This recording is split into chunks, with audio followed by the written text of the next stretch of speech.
এই যে আমাদের ভাইয়েরা গরু গোস কাটতে আছে, সারা মাস খাইবে। এই যে সুন্দর করে কাটতে কুটটা ফিনিশিং করে রাখতে আছে, খালি বুনা করবে আর খাইবে। একবারে দেশি গরুর গোস্ত।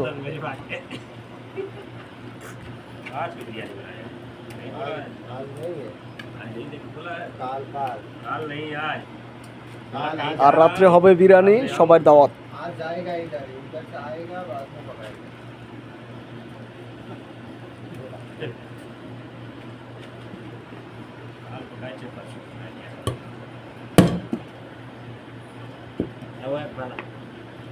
মতুও বাইরে দেখা যায় না কিন্তু,